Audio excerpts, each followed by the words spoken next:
Good afternoon, everyone, and welcome. I'm Bob Kane, Market President at KeyBank. I'd like to thank all of you for joining us for tonight's webinar, The New Nuclear Arms Race and Presidential Power from Truman to Trump. We are excited to welcome the former Secretary of Defense, William Perry, who served from February of 1994 to January 1997 under President Clinton, and Tom Collina, Director of Policy of Ploughshares Fund. Together, they have co-authored the book, The Button, The New Nuclear Arms Race and Presidential Power from Truman to Trump. KeyBank has been a longtime supporter of the World Affairs Council of Philadelphia and programs like tonight's webinar. I'm going to turn it over now to Craig Snyder, President of the World Affairs Council of Philadelphia. We'll go over the format for our webinar before launching into our moderated discussion. Craig? Thanks, Bob. Thanks very much. The Council so very much appreciates the support of KeyBank and your personal service on our board. Thanks to everyone for joining us this evening. If any technical issues come up for you during the webinar, please use the questions tab to reach our Vice President for Programs, Haley Boyle, and she will do her best to assist you behind the scenes. Likewise, later in the hour, I'll be calling for questions from the audience, and you can use that tab to type them in, and I will read aloud as many of them as we can get to. As Bob said, we are very delighted this afternoon to welcome the authors of this provocative and important new book, The Button, former Secretary of Defense William Perry and Tom Collina of the Ploughshares Fund. We welcome our distinguished guests today in the shadow, I guess you could say, of the past few days in which the world has observed to some degree, perhaps not an adequate degree, the 75th anniversary of the utter destruction of Hiroshima and Nagasaki by atomic bombs dropped by the United States. It is with enduring grief for innocent lives lost in those attacks and respect for some of the living witnesses to those nightmare days who still walk among us that we will have our conversation this afternoon. So, gentlemen, with most of our audience having not yet had the opportunity to read the book, I want to ask for you to open with a summary of what you think the most important things are about the book. Secretary Perry, if we could start with you, I'd like to ask you to sort of highlight the history that you recount in the book that you think is most important, particularly about the singular power of the President of the United States with respect to the authorization of the use of nuclear weapons. And then, Tom, we'll come to you, and perhaps you could give us a summary of the recommendations that you make for policy going forward. Mr. Secretary, we'll start with you. Thank you. Tom and I wrote this book because we believed that the probability of a nuclear catastrophe today was higher than it was during the Cold War, and the public just does not understand that reality. Now, during the Cold War, we believed that the danger was a bolt out of the blue, a surprise attack from the Soviet Union. And we still have our policies focused on that threat. That is the wrong threat. That is not a problem which is faces the United States today. The real danger is that we will blunder into a nuclear war through accident, political miscalculation, or a lapse of sanity. Just comment briefly on each of those. An accident, for example, could be a false alarm, responding to a false alarm. That may seem theoretical to you. It does not seem theoretical to me. I lived through them when I was the Undersecretary of Defense during the Cold War and got a phone call at 3 o'clock in the morning telling me that 200 missiles were on the way from the Soviet Union to the United States. Of course, that was a mistake, and the operator was calling me to see if he could find out what had gone wrong with his computers. So an accident is one. It could happen by political miscalculation. The poster child for political miscalculation was the Cuban Missile Crisis. I was actually heading a small team, was working all day long, each day, to have prepared for President Kennedy a description of what the status of those missiles were in Cuba. So I have a very real deep feeling for the Cuban Missile Crisis. Indeed, during the crisis, I thought each day I went into that analysis center was going to be my last day on Earth. At the time, Kennedy said he thought there was one chance of 3 of the Cuban Missile Crisis ending in a nuclear catastrophe. But even as he said that, he was not aware of the fact that the Soviets, besides having those medium-range missiles in Cuba not yet ready, also had nuclear missiles in Cuba, tactical nuclear missiles that were ready, and they had authorizations to fire them. So if he had accepted the recommendation of his military advisors for a conventional military attack on Cuba, our soldiers would have been met on the beach, decimated on the beach by nuclear warheads, and a general nuclear war would surely have followed. We came very close to a nuclear catastrophe in the Cuban Missile Crisis, and basically we avoided it more by good luck than by good management. The third cause of a nuclear catastrophe today would come from a lapse of sanity on the part of either the US or Russian leader. I'm not going to say anything more about that, but that is a real possibility.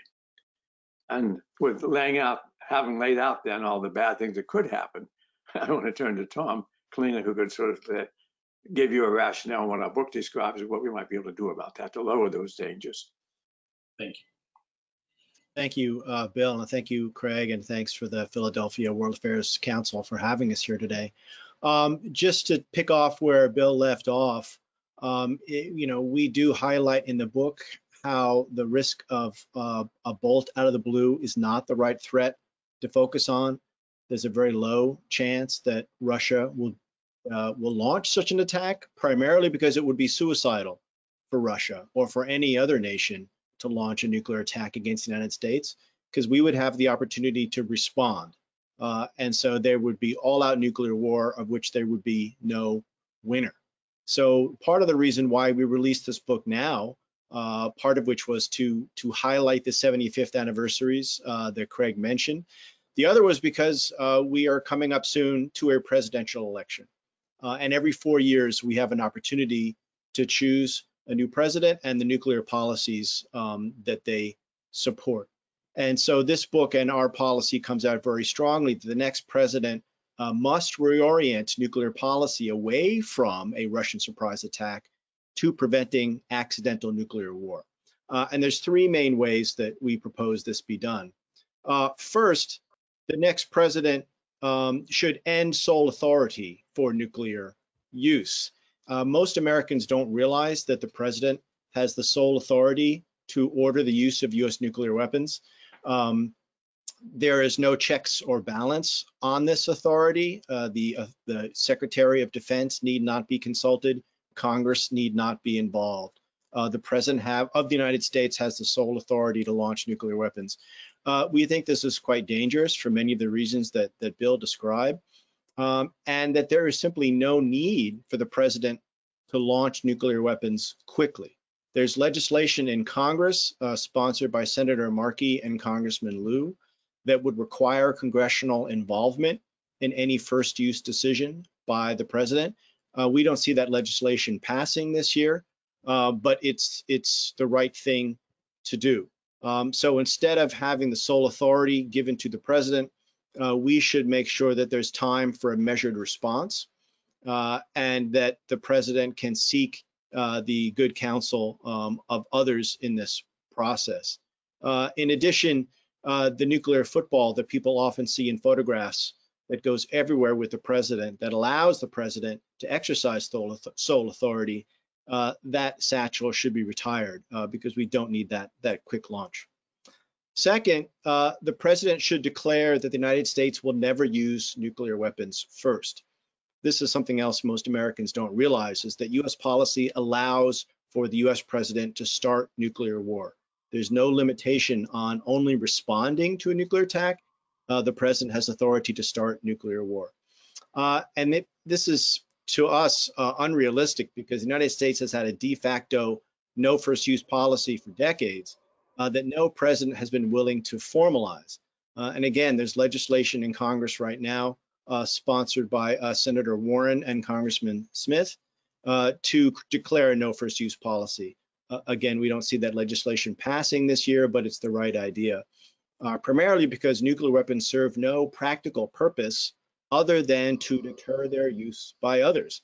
The United States can deter and respond to other threats, say biological or chemical weapons, with its unmatched conventional arsenal, and therefore declaring a no first use policy would help nudge Russia away from their first use policy and help address the possibility of the greater danger of Russian accidental launch.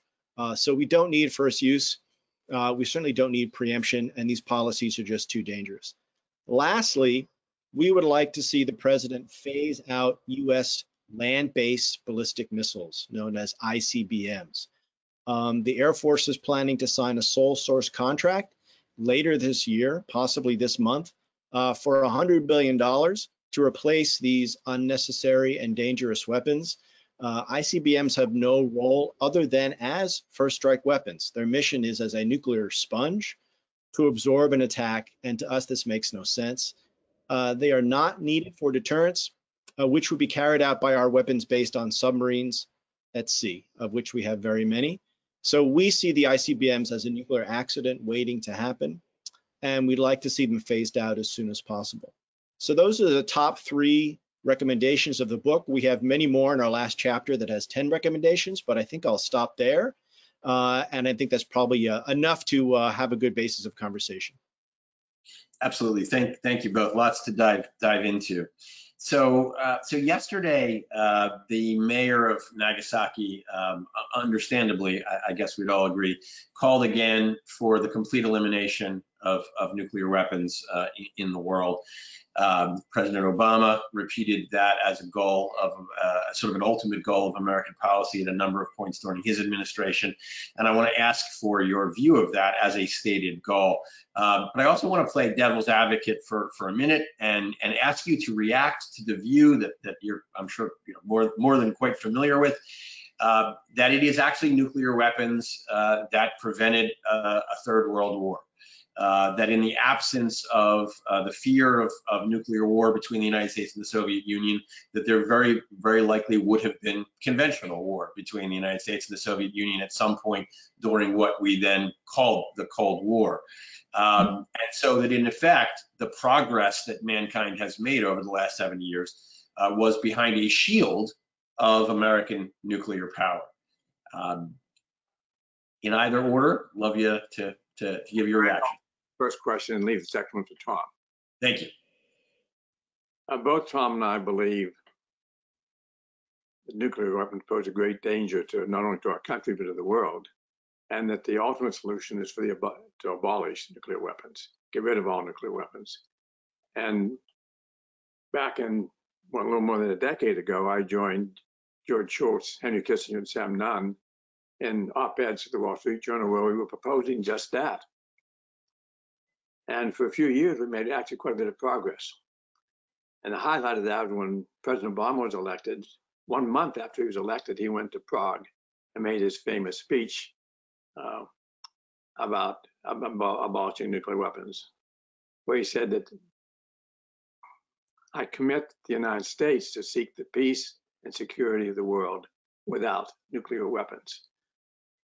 And for a year or two, that seemed to be a real possibility, not a mission impossible, but a real possibility. But that blew up about the time of the first step of that process, which was the New START Treaty, because he negotiated with the Russians a rather modest treaty for making small reductions in nuclear weapons, but allowing for very extensive verification and negotiation. It was a very good treaty, I think quite uncontroversial, but he found that he could not get it ratified. And it did not get the ratification during the full course of the Senate. And he finally, between that and the lame duck session in December, he negotiated with the opposers and made an agreement with them whereby he would agree to support a major buildup in nuclear weapons, and they would agree to support the treaty. And so we finally did get it ratified, but at a very high price. A price I believe was too high. So yes, I think the goal is the abolition of nuclear weapons. I don't think that's going to be politically feasible in my lifetime probably. And so rather than give up altogether, I've joined up with Tom, and we focused instead on doing the simple, practical things that can be done to greatly lower the danger of nuclear weapons. Tom, over to you. Sure. I would just add that I think most Americans don't understand exactly why it would be in the U.S. interest to eliminate nuclear weapons. And I tend to think about it this way. The United States has the most powerful conventional arsenal in the world. And so any other weapon that exists out there that can neutralize U.S. conventional power is a net detriment to U.S. security. And you can see it all around. I mean, small countries, whether it be North Korea or possibly Iran, that the United States would have conventional superiority over, we are deterred from attacking, particularly in the North Korean case, because they have nuclear weapons. And so what that tells you, if there weren't nuclear weapons in the world, the United States would be more secure. So I always find it hard to understand why people would oppose the elimination of nuclear weapons globally, as long as it happens in a global, balanced, measured way. In fact, what I can understand is why other countries don't want the elimination of nuclear weapons, right? If you're a country like Russia that feels insecure in its conventional forces, I can understand more why Russia supports the continuation of nuclear weapons. I don't really understand why the United States, as the major conventional power, is not pushing more aggressively for the elimination of nuclear weapons. And in fact, we're not. We're moving in the opposite direction. Certainly under the Trump administration, we've seen something of a renaissance of the bomb. We're moving to rebuild our arsenal at a cost of over $1 trillion. So from my perspective, we're moving in the wrong direction for U.S. security, and it's going to be up to the next president to turn that around. So I think you both agree that there probably could hardly be a worse thing for the United States to spend $1 trillion on than the modernization, quote modernization of American nuclear forces. But there is, of course, a counter argument that says that both China and Russia are developing more sophisticated technologies of a number of sorts, quieter submarines, scramjet missiles, et cetera, that could, at least theoretically, undermine the credibility of the American nuclear deterrent. Don't we have to respond to that? No. Go ahead, Tom. I was going to say, no, we don't. I mean, this is what you're describing is an arms race dynamic that we've gotten into before during the Cold War. And as a result of everyone trying to catch up with everyone else, particularly the United States trying to catch up with the Soviet Union and vice versa, we built up arsenals of 60 to 70,000 nuclear weapons between us, in truly insane levels of weapons that cost trillions of dollars, that made us less safe. And frankly, now the challenge is how to dispose of those weapons, many of them, in ways that are safe and secure. So I think we saw the problem with the arms race the first time around. And we should have learned a lesson from that, which is that there's no way to run an arms race and win. The only way is not to run. So rather than competing with Russia and China, we need to talk with Russia and China and say, we're all going to be losers out of this. So let's stop this process before it begins. I'd like to make one specific comment about the arms race to, I think, point out its absurdity. President Putin, in his last State of the Federation speech, talked glowingly about this new wonderful weapon they developed, a hypersonic missile, sometimes called a scramjet. And the big feature of it is it could penetrate all U.S. defenses, nothing we could do to stop it. Well, of course, when that happened, we had to do the same thing. So we're now building, that's the definition, that's the way an arms race works. So we're now both building these hypersonic missiles at a huge cost. And the question is, to what value? When President Putin said they could penetrate U.S. defenses, he was right. What he didn't say was they already had thousands of warheads that could already penetrate U.S. defenses. Their ICBMs penetrate ICBMs. There's nothing that a hypersonic missile essentially solves a problem that doesn't exist, which is penetrating U.S. defenses. So but what it does create is a good line in the State of the Federation speech, and it gives us a chance for President Trump to have a good line in his speech as well, that we're both doing these wonderful things. And that's exactly the dynamics which fuel arms races. Let's stay with Russia for just another moment.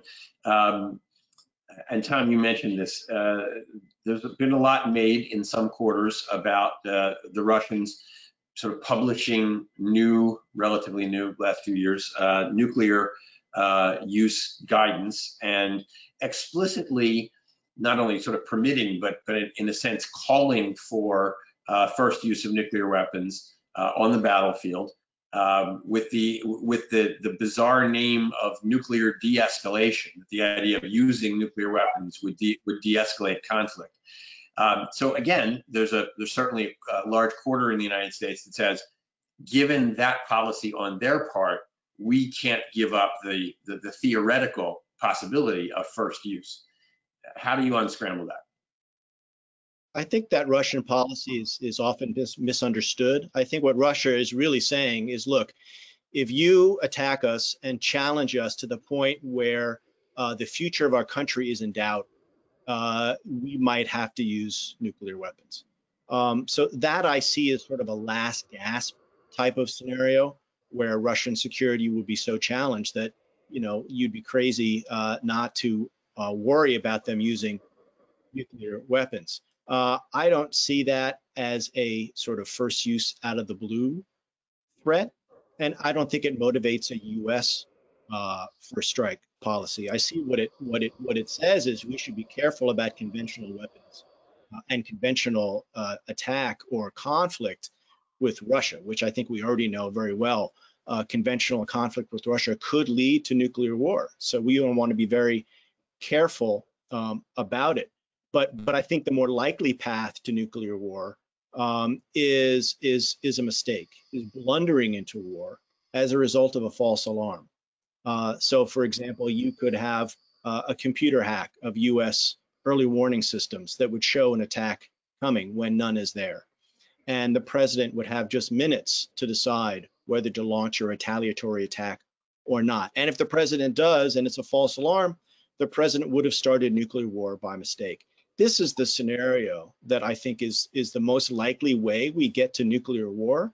And so from the perspective of stopping that scenario, we need to end sole authority, declare no first use, and get rid of ICBMs that increase a false alarm danger. Let me add to that I earlier described a false alarm that I personally experienced. Let me tell you the prequel to the call to me. Before the watch officer called me, and before he knew it was a false alarm, he had called the White House. It was 3 o'clock in the morning. The president was sleeping. The call was picked up by his national security advisor. The national security advisor thought it was a valid attack underway, and he was preparing to wake the president and tell him that he had 5 or 6 minutes to consider whether to launch our ICBMs before the presumed Soviet ICBMs destroyed them in their silos. That was the decision that President Carter was going to have to make at 3 o'clock in the morning. He had 5 minutes to make it, no context, no real chance for opportunity to discuss with other people, even if he'd wanted to. And that was the way our system works. This was the launch on warning, quick launch capability we have permits us to do that. And the president had that decision. No one could tell you what decision President Carter would have made. But that was the decision he was going to be confronted with at 3 o'clock in the morning. No chance for discussion. That is our system then. That's still our system today. It's launch on warning. It's a quick launch capability that we have.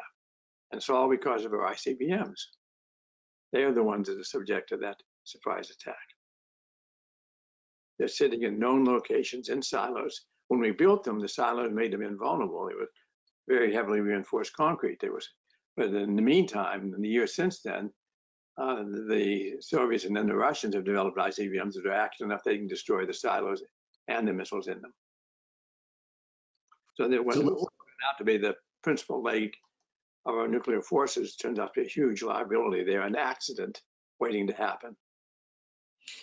So let's talk about the START agreement and what your view is on the goals for the United States in trying to negotiate a new agreement.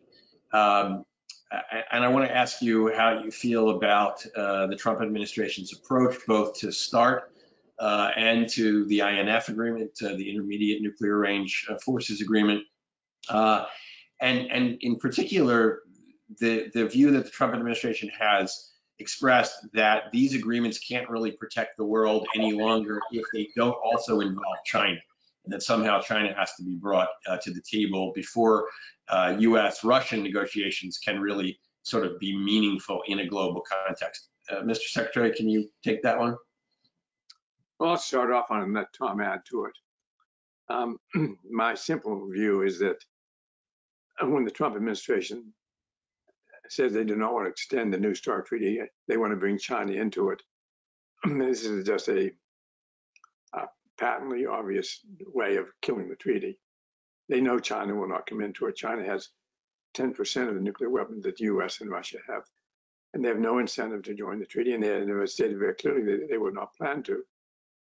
I think a reasonable approach would be to go ahead and simply sign the extension of the treaty. It's a very simple act to do. The president can do that. And then invite Russia to negotiations and invite China as an observer of those negotiations.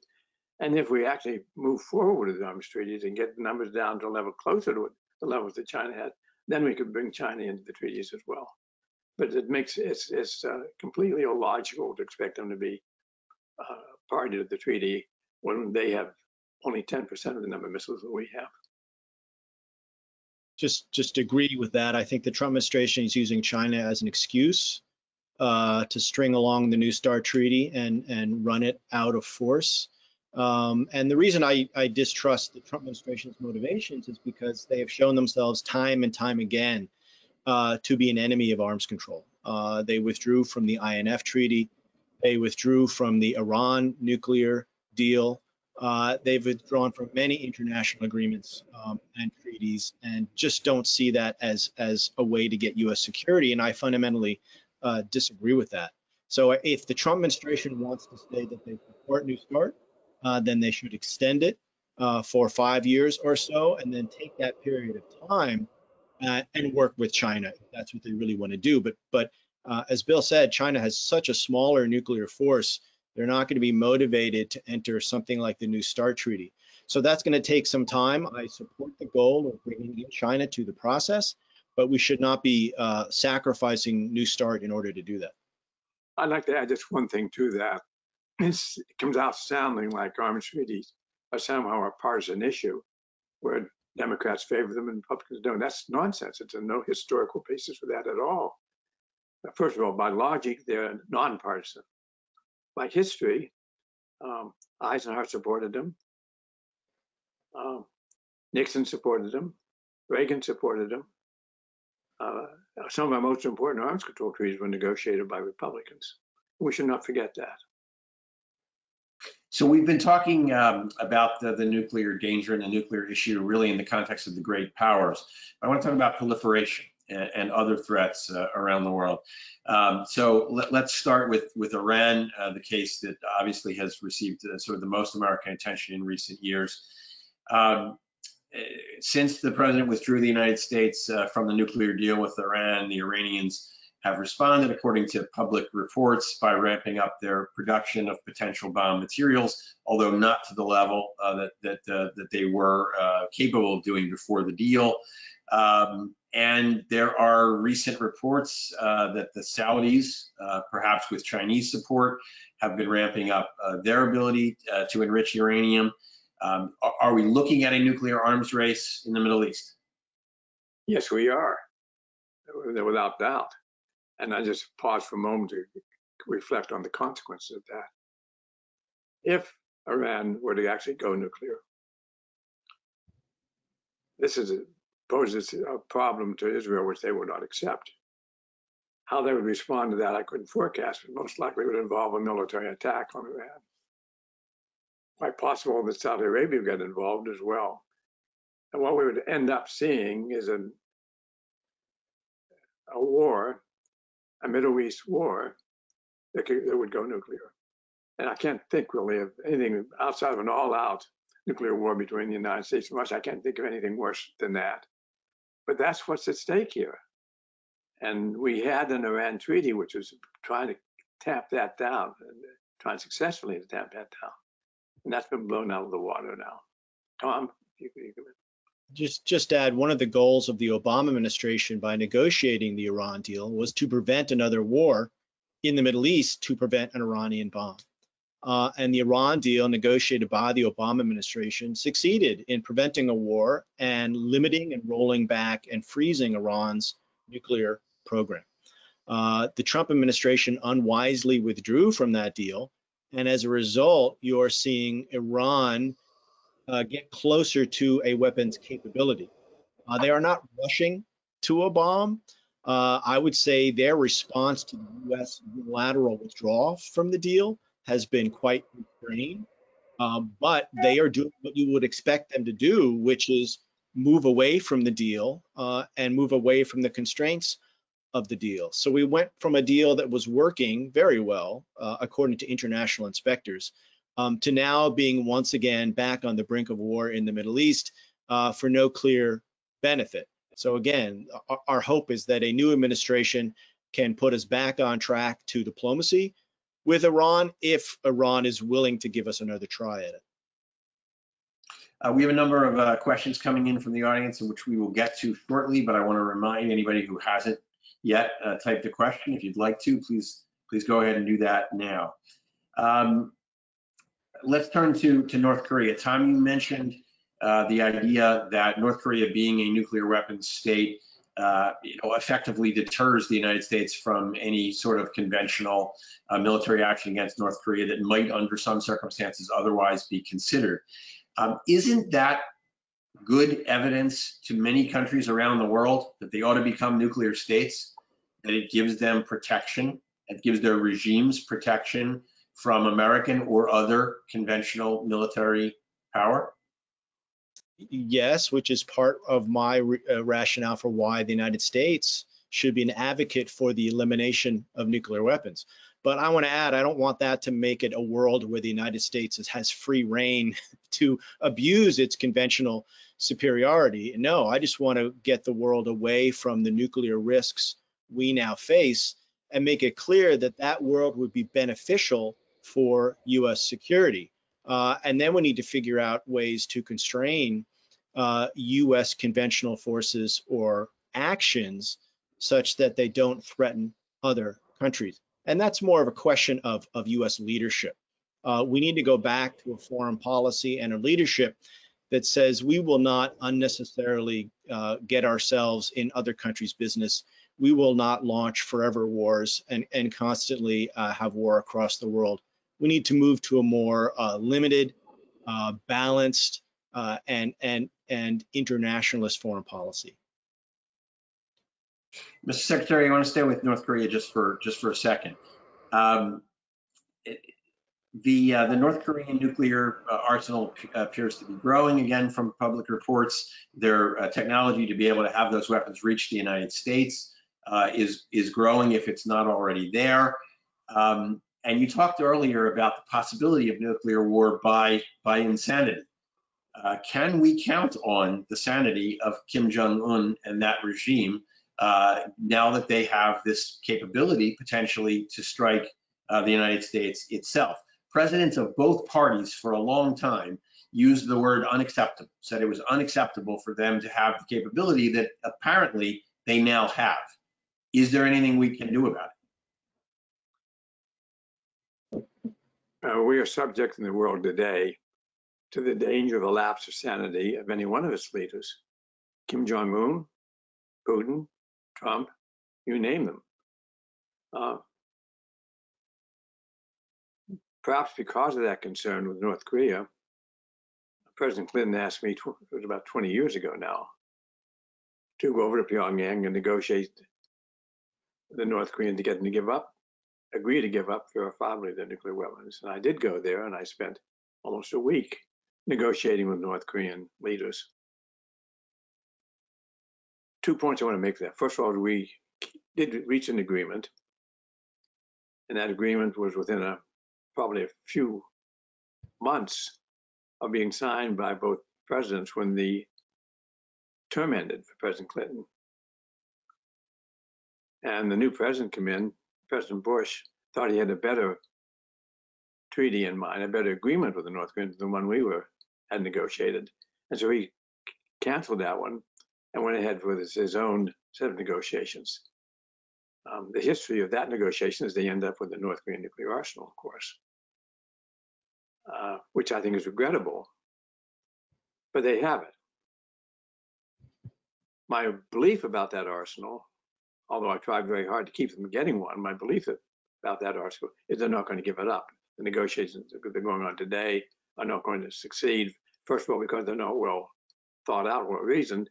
Secondly, because the North Koreans have very little reason for them to give up the nuclear. They do believe, as you suggested, that that they are subject to an attack by the United States to overthrow the regime, and they see this as a deterrence for that. That is the reason they have the nuclear weapon. They were very, very clear to me when I was talking with them that that's why they want nuclear weapons. But a little bit of good news in this bad news story is I believe they are not crazy. We ought to be able to understand their reason for wanting nuclear weapons is the same reason we have for deterrence.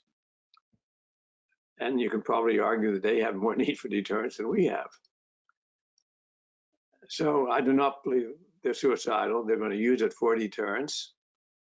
I wish they didn't have it. And I wish that the negotiations which I'd conducted 2 decades ago had not been short-stopped. But that's where we are today. And I do not think there's a danger that they will use the nuclear weapons unless they are provoked or unless they are attacked. I was very concerned that 2 years ago when President Trump was talking about fire and fury and really implicitly threatening North Korea with a nuclear attack. That is exactly the circumstance which might stimulate the North Koreans to use the nuclear weapons. We're doing this sort of tour of dangers. One more in mind, and that's India, Pakistan. You have this deep enmity, decades and decades, and you have almost constant conventional skirmishes at one level or another over Kashmir, and you have 2 nuclear-armed states. Is this something that should be keeping folks up at night? It's definitely a concern when you have 2 nuclear-armed states standing off against each other. You have unstable governments, you have terrorism. It's a very dangerous mix. The only thing I would say is that I don't think we can keep looking at this as a standalone regional problem. Because of course, Pakistan tends to look at India as its rival, but India tends to look at China as its rival. And of course, China looks at Russia and Russia, the United States, and so on. So ultimately, all these things are linked. And if we want to make progress, ultimately, with India and Pakistan, the rest of the countries need to do their part as well. Thank you. So last question from me, and then we'll turn to questions from the audience. It seems clear right from your opening remarks that you both wrote this book to tell the American people that the doomsday clock is closer to midnight than people realize it is, perhaps closer than it's been at any time since the fall of the Soviet Union. Other than the kind of thing we're doing right now, how does one get the American people to focus on this question as a political question, to raise its prominence in the national debate? Let me ask Tom to answer that question, but I want to preface it with a comment about your question. The doomsday clock, according to the Bulletin of Atomic Scientists, is actually closer to midnight than it was during the Cold War. Closer. That the danger of a nuclear catastrophe today is greater than it was in the darkest days of the Cold War. And yet the American public simply does not understand that, and therefore our policies are not oriented to deal with that. Now with that, I'd like Tom to comment what we should do about it. Sure. I mean, just to add, I think part of the problem here is that when the Cold War ended 30 years ago, and we reached arms control agreements with Russia, arsenals started coming down. And so by and large, the public assumed that this problem would take care of itself and it would go away. And unfortunately, it has not. As public attention has shifted to other important issues, those that deal with nuclear policy have felt less pressure to eliminate weapons, to reduce stockpiles. And so we've gone back, if you will, to business as usual while the public is not paying attention. And I think what we need the public to realize is that while we, of course, should be concerned about climate change, racial inequality, gun control, various other issues, if we can't avoid nuclear war, progress we make on those other issues is simply irrelevant, right? We need to keep the world around to make progress on all of those other important issues. So in many ways, and from our perspective, preventing nuclear war is the first thing we need to do. And we need to bring public attention back to the dangers of nuclear war that existed 30 years ago at the end of the Cold War and frankly helped to end the Cold War. So we need two things. We need the next president to take aggressive stances against nuclear risks, to reduce nuclear risks and the risks of accidental war. And we need public involvement. And we think without any one of those things is not enough. We need both of those things together. All right, first question from one of our members of the audience. For Secretary Perry, what has been the best action taken by the United States since Truman to minimize the risk of nuclear catastrophe? What have we gotten right, I guess, is the heart of it. I might have to list a couple. First of all, there's been a whole series of arms control treaties which stopped the runaway race, which led to 70,000 nuclear weapons and started bringing it back down again. That was very important. Secondly, and very importantly, Ronald Reagan met with Gorbachev at Reykjavik. And the two of them became very, very close to agreeing to eliminate all nuclear weapons. Just amazingly close to that. And in the end, they couldn't reach an agreement.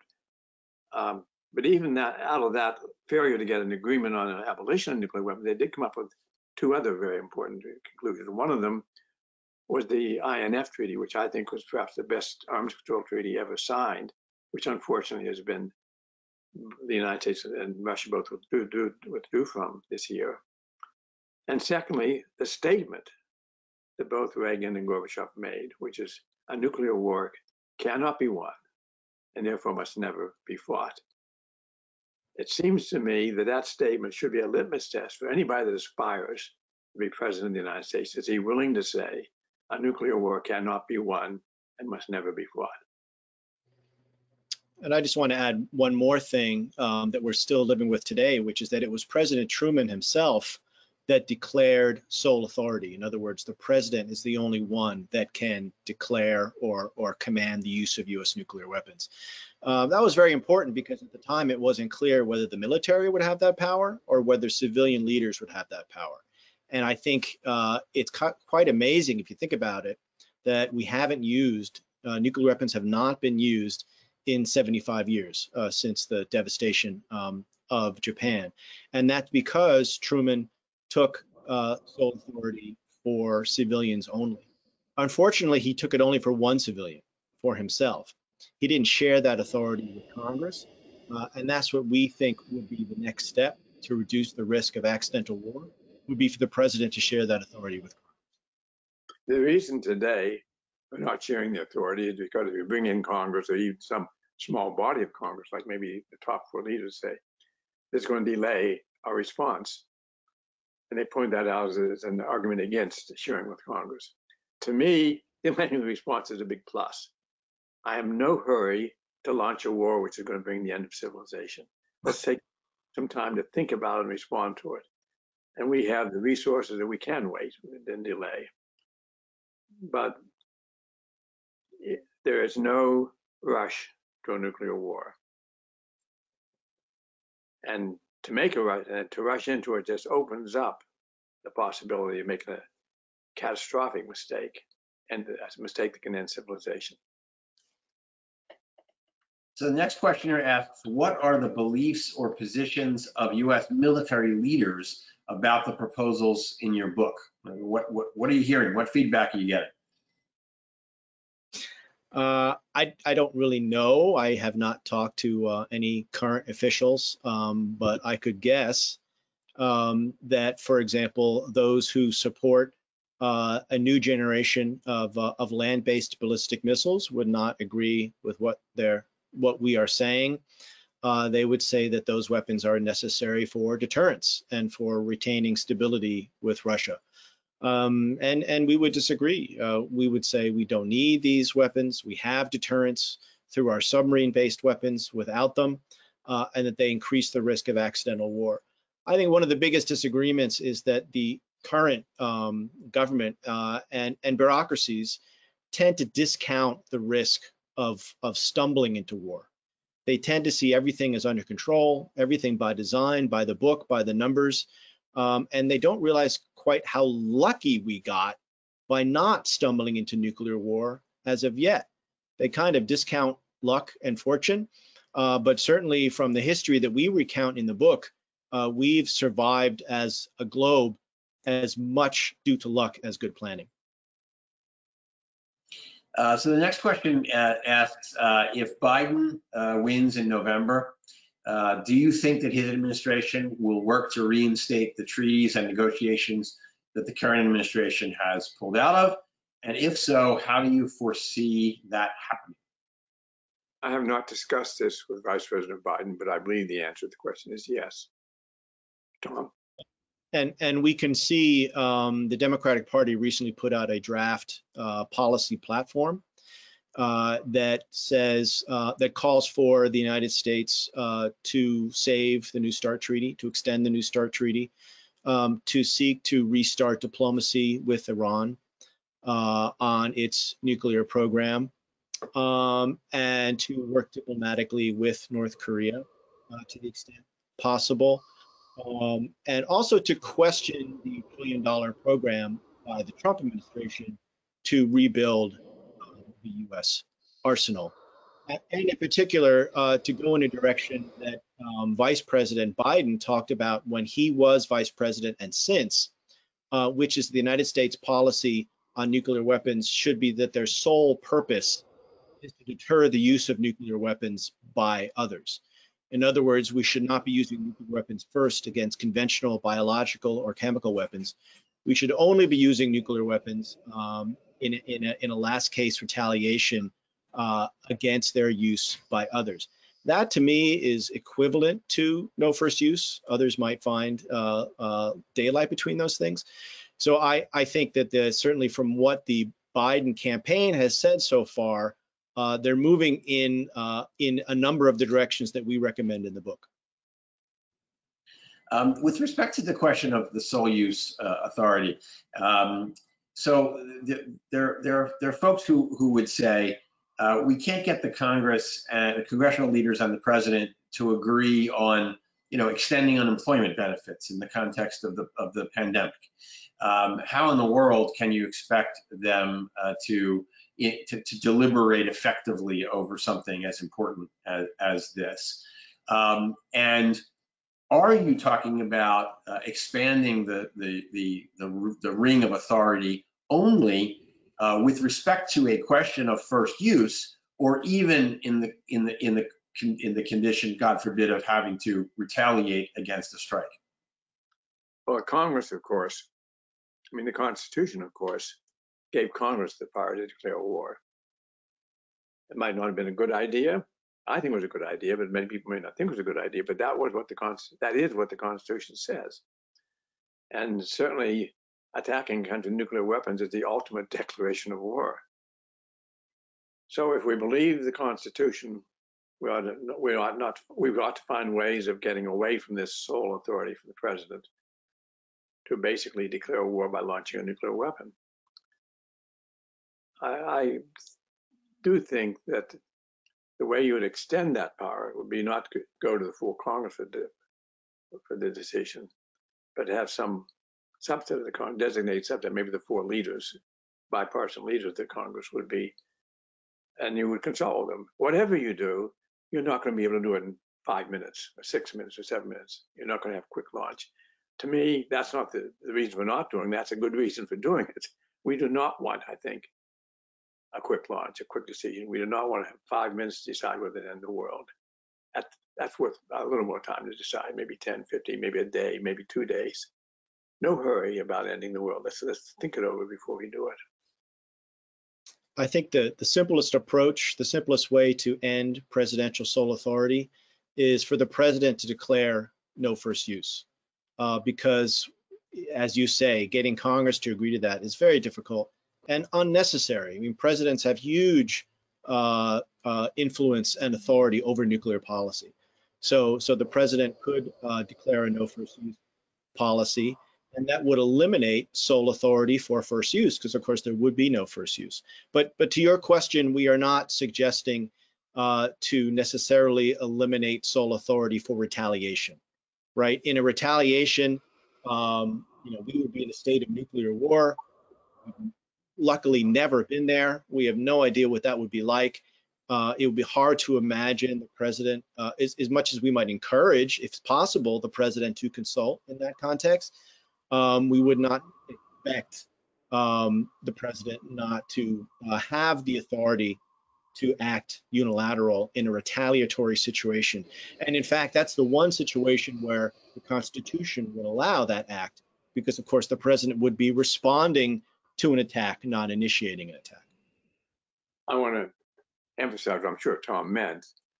It's not just a presumed attack, it's an attack that has happened. We do not want the president to have the authority to launch on the basis of a warning of an attack possibly being underway. Exactly. Next question asks, takes us back to Iran. Do you think that any retaliatory efforts from Iran after the assassination of Soleimani were deterred because of the former Iran treaty?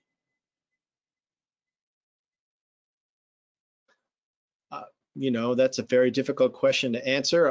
I would just say that I think President Trump's order to assassinate Soleimani was incredibly dangerous. We could have started a war with Iran right then and there. And I think we were very lucky that the Iranian response was very measured. I think they wanted to be able to say that they took an action, but that their action, what they wanted to show or have it be seen as measured. Their action also almost got out of control by killing more people than they planned to. So I think this is a very dangerous game, where you start getting into expectations of what one side is going to do, predictions about what the other side would do. You could get those predictions and expectations wrong, and before you know it, you're into a conventional conflict. So again, I think all of these steps are very dangerous, very destabilizing, and the only reason why we're doing them is because the Trump administration withdrew from the Iran deal, which was working just fine. Okay, what are some suggestions that you might have for average citizens to try to make a difference on these issues? How should we petition our elected officials? Are there bills currently in Congress, I think, Tom, you mentioned some, that we could ask our elected officials to vote for? Sure. I mean, I think part of the reason why we wrote this book is we couldn't focus public attention on one particular issue. Because as this conversation points out, there are many, many nuclear policy issues that need public attention and that need to go in a different direction. But we wanted to see if we could focus the public on one of those, which is the sole authority of the president to use nuclear weapons, and how dangerous that sole authority is. And again, we point to President Trump as an example of a leader who we don't think is qualified to have that authority, but we can point to many presidents who we don't think were qualified. And in fact, we don't think any president and any single human should have a unilateral authority to end civilization as we know it. So that is the issue that we're trying to focus public attention on. And what we would suggest for people to do is to call their members of Congress and to express their concerns about presidential sole authority, and ask them to do something about it. And there are two pieces of legislation out there right now that both seek to address that. And then, of course, what people can do is they can vote in November for the candidate that they think will address this issue in the most productive way. Let me add to that that the most fundamental thing a citizen can do is get himself or herself educated on this problem. Get educated so you understand that there are various ways of doing that. You could read our book, The Button. You can read a book by Eric Schlosser called Command and Control. You can read a more book that's just come out about St. Omar's, come out called Fallout. All of those are very important books that can educate a citizen on this problem. You can get yourself educated through getting involved with organizations that are in the World Affairs Council, for example, the Ploughshares, for example, the Nuclear Threat Initiative, the Bulletin of Atomic Science. These are all organizations with expert people and well-experienced people who can help on the education process. And finally, you can support those organizations. You can support the World Affairs Council. You can support Ploughshares, the NTI, the Bulletin of Atomic Science. All of these things, specific things you can do besides looking into the legislative issues which Tom and I mentioned today, which are now pending before the Congress. They will not pass this year for sure, but it may be a new year next year. And there may be a possibility to actually bring into law two of the recommendations we're making. The legislation is already pending, and next year there may be an opportunity to pass it. And if citizens get behind it, it could make a difference. Whatever the president, whoever the president is, whatever he thinks, whatever he's trying to do, he may not be able to succeed in this problem if he does not have the public behind him. So public education is the number one requirement for really doing something positive and constructive about the problems we're describing. Well, with endorsement from the Secretary for Public Education and support of the World Affairs Council, out of that, my day is done. But I'll have just one more question before we wrap up.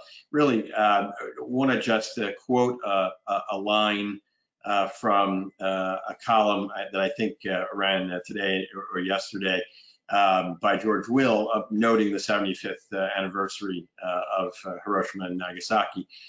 And he wrote, "The human capacity for such lunacy suggests that people are too optimistic when they say that the vast majority of human beings who will ever live have not yet lived." I want to ask each of you for kind of a final thought, really going back to this question of the doomsday clock. How worried should people be about this nuclear danger? Well, I'll say a few words, and Bill, you can. I'll say the last word for you. You know, I think we should be worried about taking risks that we don't have to take. And who knows how likely it is that a president will exercise their sole authority to use nuclear weapons and end civilization. I hope it's a very small probability, but it's not zero. And if they did it, it would be the end of the world.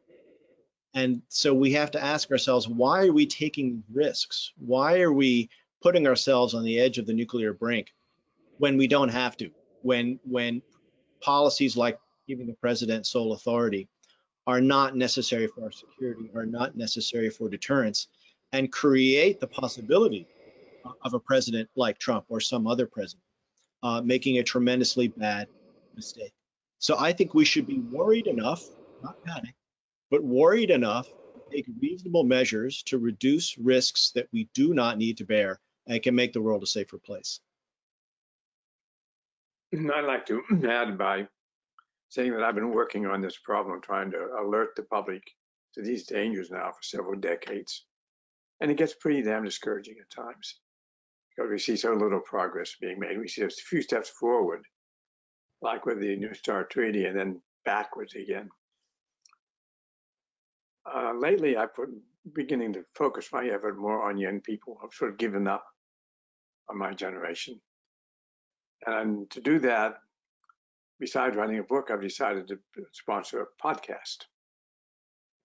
And because we wanted to point to younger people, I had my granddaughter organize and narrate it. And that podcast just came out last month. It's called At the Brink. I urge you to listen to it. Each episode is about 30, 40 minutes. Doesn't take long to listen to it. Put in your car radio or your house radio. And there are 9 episodes in total. We're up to about, I think, episode 5 right now.